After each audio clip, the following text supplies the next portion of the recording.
Okay, good afternoon, everybody. Welcome back to this next session where we're going to be taking a look at making cross-border e-commerce a success, which, as I'm sure you're all aware, is definitely becoming an increasingly important topic for e-commerce merchants across Asia and indeed across the world, especially in these times we've been facing over the last few months. And we've got a great speaker lined up for you today. We've got Tristan Chiappini. He is from PPRO, and he's going to be sharing with you how you can make e-commerce cross-border work. So Tristan, just before I hand over to you, please do get involved in the conversation. If you're watching on a computer screen, just look to the right of the video and you will see the live discussion area where you can chat with other attendees and ask questions. And if you're watching on a mobile device, then the live discussion button is just underneath the video screen. So please do get involved. I know Tristan would love to answer your questions during the session. So that's it from me. Tristan, over to you. Thank you. So by way of a very brief introduction to myself, I've spent time at American Express Merchant Services, and over the last almost 7 years now, I've been in payments-focused fintech. The last 4.5 years has been spent with PPRO, over which time we've seen a real explosion in cross-border e-commerce and PSPs looking to support their merchant customers with access to the international high-growth markets. So a quick introduction about PPRO very quickly. PPRO is one of the world's leading payments platforms as a service. Over the last 9 years, our platform and suite of value-added services have provided the most efficient access to local payment methods around the world, removing the complexity of domestic and cross-border payments for our top-tier financial institutions and payment service providers and their merchant customers. We provide access to all of these local payment methods internationally. And obviously to do this, we have offices, entities, and financial networks, not to mention local expertise all over the world, as you can see here. So we provide our partners with the ability to accept local preferred payment methods, like the e-wallets, Alipay, WeChat Pay in China, or GrabPay here in Singapore, bag transfers like Ideal in the Netherlands, or cash like Boleto in Brazil, Combini in Japan, and local card networks like Bancontact in Belgium, or the local Visa and MasterCard acquiring in LATAM. We do this in more than 175 countries around the globe. And of course, all through the one contract and all through the one API. And currently we're partnering with about 160 payment service providers around the world, including 8 of the world's top 10 payment acquiring banks. So we're going to cover a number of things today. PPRO has been doing this for more than a decade. So during this time together, we're going to focus on some of the opportunities and then some of the complexities of cross-border e-commerce. We'll cover, well, dominating is a very strong word and an emotive word, but we'll look at the global e-commerce through the payments lens, and we'll talk about why international payments professionals like ourselves are no longer calling these alternative payment methods. We'll share a brief snapshot of a couple of emerging markets and their high growth payment methods that will need to be on your radar. And finally, we'll give you some practical tools to help you shape your payment strategy and ensure it's foolproofed for what you'll need to accelerate your business's growth by accessing new cross-border markets and their customers. So local payment methods, now, as I said, dominating, very emotive word. 10 years ago, no one outside of China would have heard of Alipay or WeChat Pay. The big international payments providers weren't offering what they then called alternative payment methods. And if you ask 99% of payments professionals, only a couple could name, PayPal if really quizzed about alternative payment methods. Contrast that to now. Now, offering access to these locally preferred payment methods is a requirement for all of the mid to large-sized merchants. And almost all of these payment services offer some sort of portfolio of payment methods that target customers in different markets. Why is this? And what's changed over the last 10 years? Taking a look at our own neighborhood, as this group knows, Asia Pacific is rich with opportunity of merchants who are looking to expand beyond borders. But there are complexities, and it's a complicated business of collecting payments in this region, with capital controls, local withholding tax, new e-wallets springing up every day. It can be extremely hard and even a little daunting to navigate.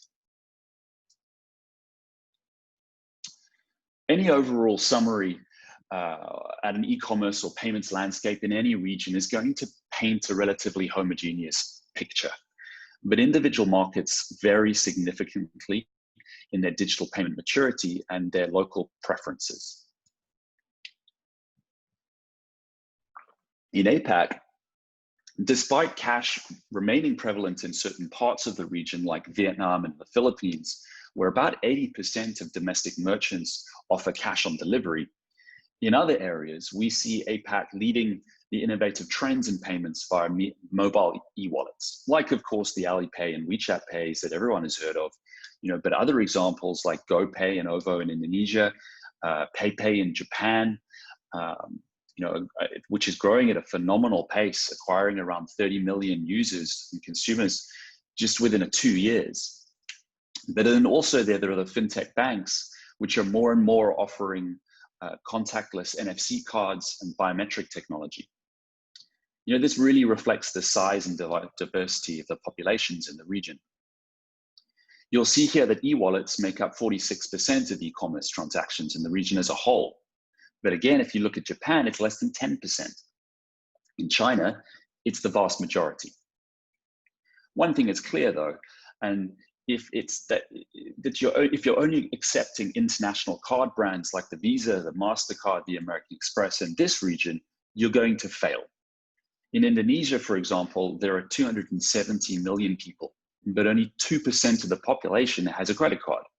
That's why it's vital to offer the local payment methods like OVO and Dana, Doku and GoPay in Indonesia, and even some of the cash payment methods offered by the local convenience stores.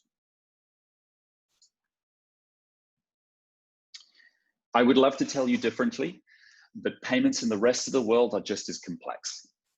So it's really important now more than ever to get your cross-border strategy right. We all know that COVID-19 has shaken the global economy. Global GDP is expected to decrease in the range of -1.5 to 4% in 2020. Social distancing has drastically shifted consumer behavior. And I'm sure if you're anything like me, you're bored of reading headlines about how consumers have shifted to online purchases. It doesn't take a payments professional or payments expertise to tell you that. And of course, this is positive for e-commerce, as global consumers have increasingly shopped online for what they need and discovered that there's actually a world of choice out there beyond the borders of their own local offering. So for merchants, this has created a fantastic growth opportunity. Now really is the best time to go global and tap into these new audiences, new consumer bases, markets, and really achieve that rapid growth for your business. It is, of course, not without its challenges. Focusing on markets outside of your own does increase the complexity. Specifically, local characteristics like different technologies, financial regulations, payments ecosystems, different currencies, and hundreds of local payment schemes, each with their own niche rules, does make doing business cross-border complex. And that's not even to mention the consumer preferences in each market. Because now everyone has their own way to count the number of local payment methods in their portfolios. Some PSPs list this as 100, 200, 400, 500, 1,000.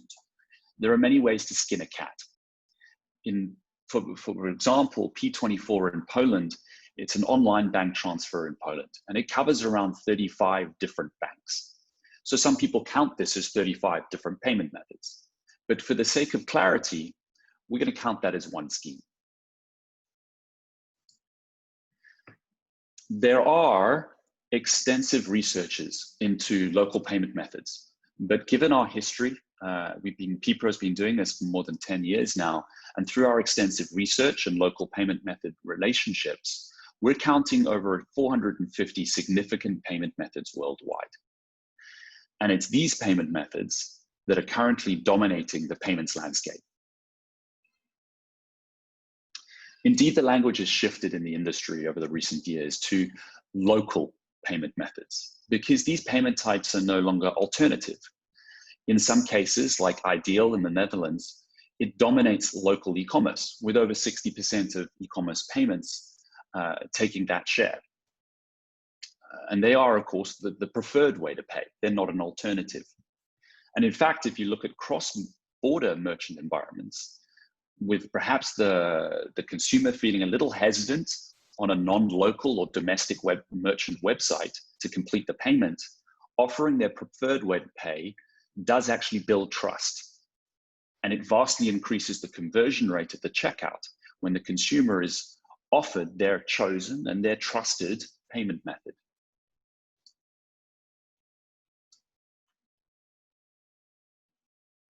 When we look at these projections, and I might add these were done before COVID-19, there is a clear indication that credit card growth across the globe is stagnating. Notably, if you scan your eyes down these numbers, it's the e-wallets and the the buy now, pay later schemes, which seem to be seeing the most rapid growth. And it's from there that the payments will flourish. Certain actually now, even more so, that consumers are preferring contactless payments or might need a way to purchase big ticket items without incurring debt in an economic turndown. Why is this? It's rising middle classes, it's improved technology infrastructures, smartphone access, it's increasing amounts of cross-border e-commerce, and this equals new markets and new consumer bases that are gaining access to the digital shopping economy. And it's obviously making an impact. And of course, these new customers are using electronic and digital forms of payment. They've either been migrating to over this pandemic time, or encouraged to use, or even forced to discover during this new kind of social distancing or lockdown or circuit breaker period. Or, of course, it's their existing local payment methods that they've always used and they trust. I briefly mentioned conversion rates before. So let's have a look at a little bit more detail for a minute. For e-commerce shops doing business in Europe, average cart abandon rates are estimated between 60 and 80%. Now, 20% of that figure is simply because the consumer's preferred payment method was not offered at the checkout. Another figure that demonstrates the importance of offering payments, and even higher perhaps than previous, was discovered with our team that over half of UK respondents said they would stop the purchase if the checkout process is too complicated. 37% of UK consumers avoided using merchants that required repeated entry of payment credentials. So when it comes to that all-important payment experience, it's crucial to have a seamless checkout that caters towards your specific target consumers' preferences. Accepting locally preferred payment methods is vital for boosting those conversion rates in any market. When we look at this in light of COVID-19, more and more people are shopping online than ever. And as I said earlier, I'm bored of seeing these headlines. Across Europe, in 3 of the largest markets, in France, in Germany, and the UK, up to 80% of shoppers now are making at least half of their purchases online. China entered COVID-19 with around 35% of its retail spend in e-commerce, but that's projected now to be over 50% by 2021. These new shopping habits are just like the masks that we now have to wear when we go out to public. It's the new normal. Research commissioned by Visa showed that 74% of UK consumers think that they will continue to prefer online shopping even after the lockdown restrictions end. And we think that would be the same in the majority of those markets. In a different study conducted by FIS, 40% of US consumers said that they would shop online going forward. So now moving into a little bit more detailed look of a couple of emerging markets around the world and their payment preferences, and an example of a couple of local payment methods. First of all, starting relatively closer to home in Indonesia. In APAC, COVID-19 has meant some of these emerging markets have really accelerated their adoption of digital services. The growth that was projected to take years has actually now happened in just this half of the year, so a couple of months. A notable example of this is obviously Indonesia. Indonesia's e-commerce sector is expected to grow by 50% year on year, with its value set to reach somewhere in the region of 35 billion by the end of this year. And that was up from 23 billion in 2019. According to a recent survey, 30% of Indonesians said that in recent months, they had seen their first time shopping online.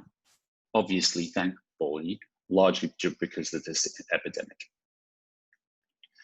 Currently, however, there are 37, that I last counted, local e-wallet payment methods in Indonesia, with GoPay, Doku, Ovu, and Dana, the frontrunners, in the battle to claim the biggest slice of that pay.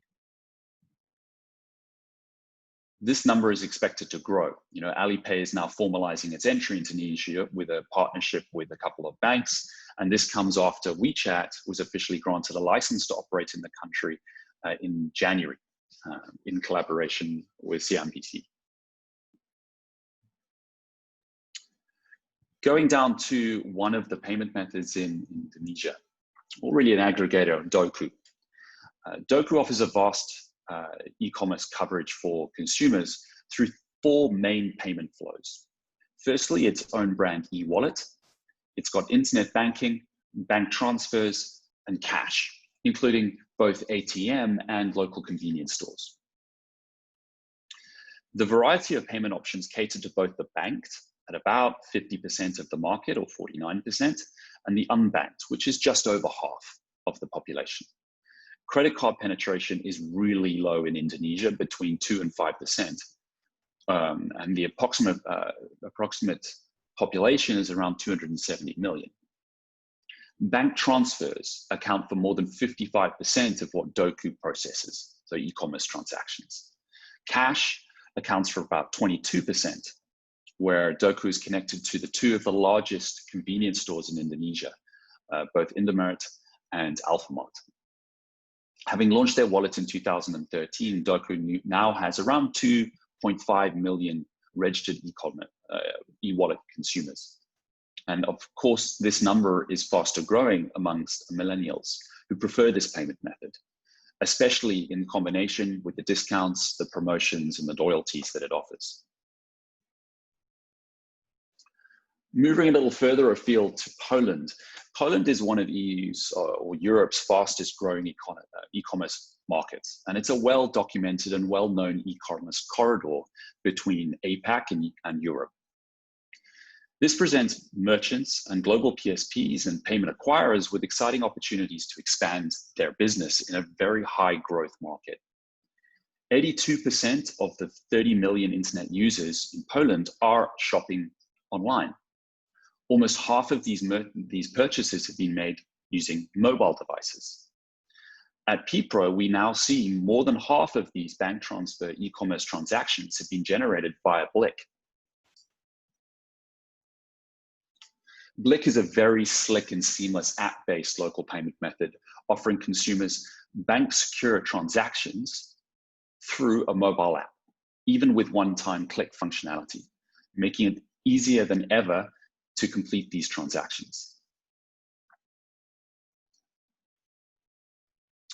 Moving over to Italy, and again, fascinating market, again with a very large e-commerce trade flow between China and Italy, very popular in the market. With a highly banked population and local card schemes like Bancomat dominating local payment preferences, this is a good chance also, though, to talk about B2b payments. A local scheme, My Bank, really focuses and caters towards these B2B payments.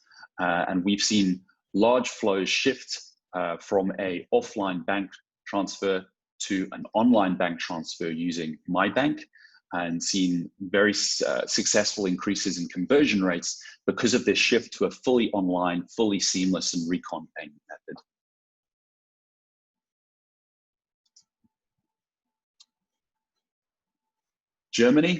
Germany, of course, as one of the largest 3 markets in Europe, sees a very different split to UK, for example. In the UK, a card-dominated market. In Germany, very much focusing on bank transfer.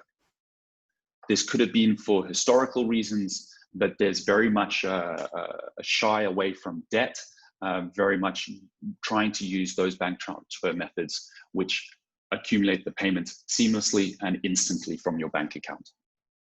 A great example of that would be the Soforts or the Klarnas of the world that has very high bank penetration rates, offering almost 99% of the banks in the market, and is very well known within consumers within the German market. Going a little bit further afield over to Brazil, well documented that the local cards in Brazil very much dominate, but then cash makes up a very large percentage of the local payment preferences in Brazil. Again, very well documented corridor between, or e-commerce corridor between China and APAC. In Brazil, as one of the largest markets in Latin America, we see a lot of demand for knowledge and expertise around the Latin American market, and more specifically Brazil and Argentina.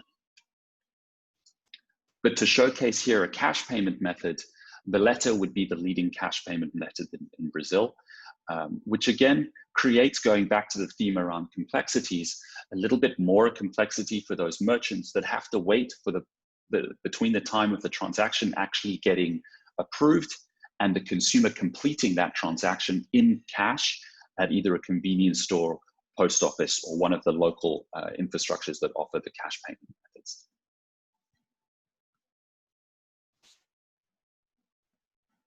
So as I said before, focusing on some real strategies that your merchants, your PSPs can implement to really access these global markets. How far can a business grow is really determined on how responsive it is to the local payment preferences of its customers. Payment preferences can be cultural or simply decided by convenience. While such differences are often complex and challenging to navigate, an understanding of them could help your business expand successfully across multiple markets across the world. The first tip is really to understand the local preferences of each region. And I'm generalizing hugely now for the sake of time, but from PPRO's experience integrating local payment methods worldwide, we see that while cards are popular in North America, in Europe, with a highly banked population, bank transfers are popular. In Africa, it's all about mobile money.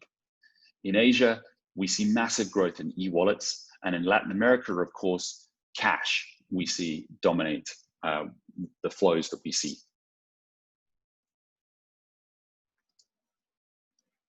So really moving into some practical things to look at in defining your own payment strategy or your offering to your merchants.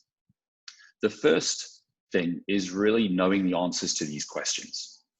You know, what are your merchants, and talking from a PSP point of view, what are your merchants looking to target? You know, what is their industry? What markets are they looking to target? What products do they sell? You can narrow this amount or this down, the amount of payment methods, really from the 450 that I was talking about to something a lot more relevant for your merchants. Firstly, is consider the industry they're in. You know, are there any licensing restrictions? Do the local payment methods themselves support this industry? For example, P24 in Poland accepts Forex merchants, whereas WeChat Pay in China does not. Geography is obviously hugely important. What markets can your merchants sell to? What are their short-term, their medium-term, and their long-term market goals? You know, logistically, what can they support?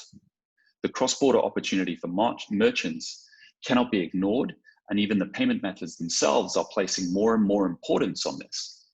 Ideal in the Netherlands states that 20% of their business is done with non-Dutch domiciled merchants. And we regularly sponsor conversations with our international payment service providers, their customers, and the merchants with the actual scheme directly in order to facilitate marketing and promotions. You know, what types of products are they selling?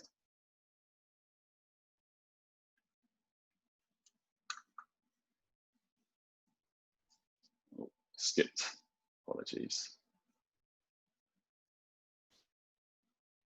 Are these physical goods that they're selling?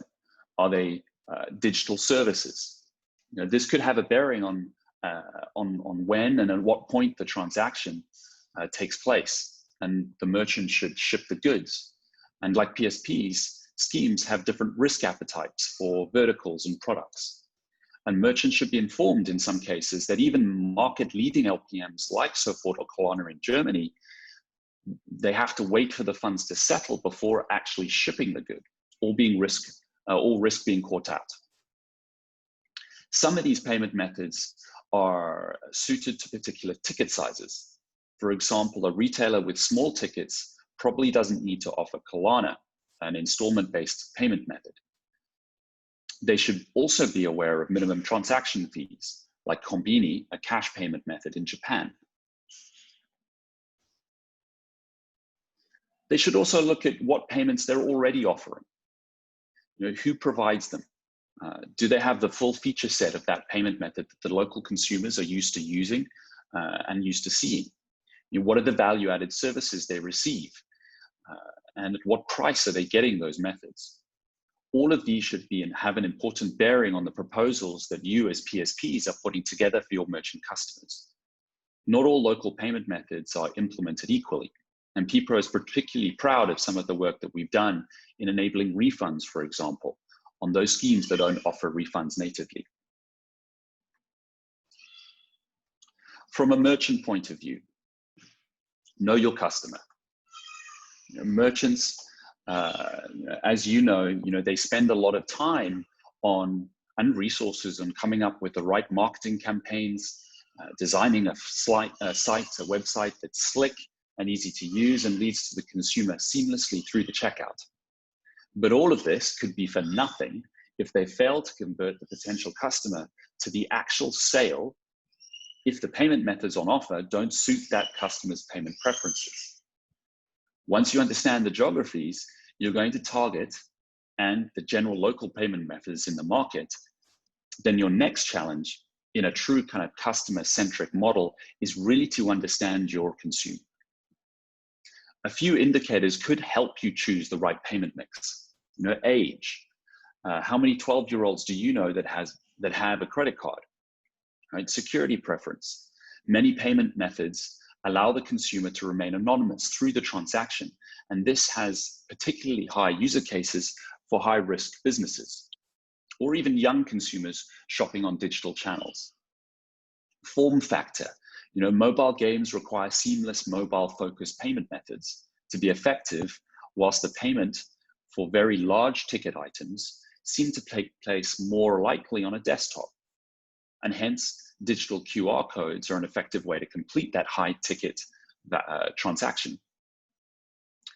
Obviously, a shift, we've seen a massive shift to digital forms of payments during this COVID-19 global pandemic.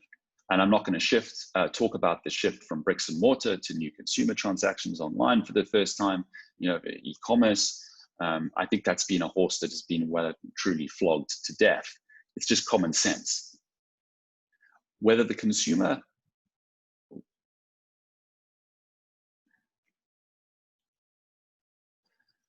and finally, culture. So thinking about this from a German experience, where the same word is used for debt and shame, Skuld. That gives you a little bit of an insight into what's front of mind for a German consumer when thinking about going into debt. So obviously credit cards are not used, and that really signifies their preference towards the instant bank transfer methods.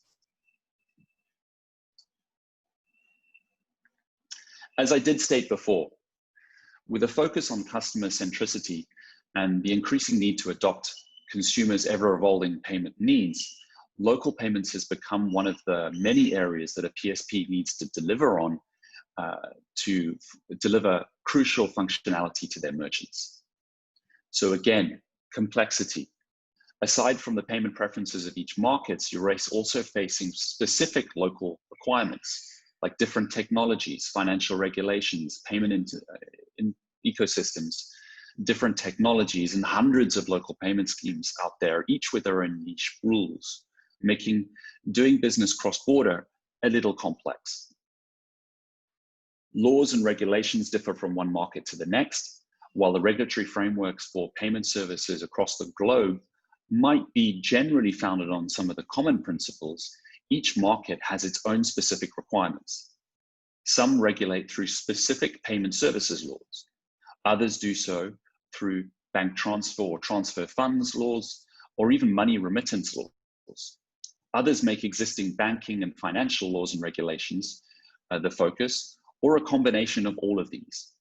When operating or entering in a new market, don't expect the rules to be clearly drafted or neatly captured. Often there is little or no guidance notes on the actual implementation of these regulations. Added to this, poor translations compound the complexity. So relationships are incredibly important to really scale your payment services business in these local markets. It's vital to have a relationship with the local authorities in really gaining that understanding of how the central banks and authorities interpret and approach payment services in that market. Compliance can also be a challenge. You need to worry about ongoing monitoring of these schemes and their different sets of compliance regulations and laws. In some markets like Indonesia, for example, you have different ministries actually issuing different decrees. You can be 100% compliant in one regard and completely non-compliant in another, going back to the need for those local relationships. Complex integration processes with API guides and processes often documented in a different language. I can tell you countless stories of large international payment service providers taking more than a year and sometimes even longer to onboard a single local payment method in a foreign market. You'll have to contract with and enter into pricing negotiations and develop an ongoing relationship with each of these LPMs. And that consumes significant internal resources. You'll have to manage multiple technical gateways connecting to multiple local payment methods and really deal with a lack of reporting or unified reporting at a PSP or a merchant level. The inside knowledge of local markets it's mission critical. And with everything else a PSP needs to provide, this really highlights the need for a central platform.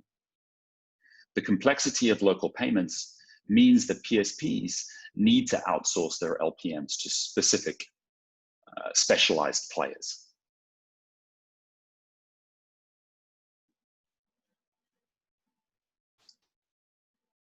So really, to sum up, we've spoken about how we've seen a massive shift to the local payments methods over a period of time now.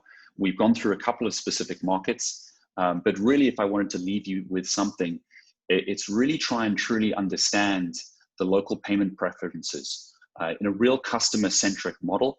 Know you're either your merchant, if you're a PSP, or really know the end consumer in that market. And really try and partner to take out of the complexities of the local acquiring and offering local payment methods and payment and catering for those local payment preferences of those consumers, because those growth markets are really where you're going to see very, very strong growth both now and in the future as you cater towards those international markets. Thank you, and we'll take some questions now. Thanks so much, Tristan. Definitely lots to think about in there. I think particularly interesting to see how how businesses can really localize the experience for their customers. We are actually out of time. We have run out of time for this session, so I'm really sorry we don't have time for any more questions.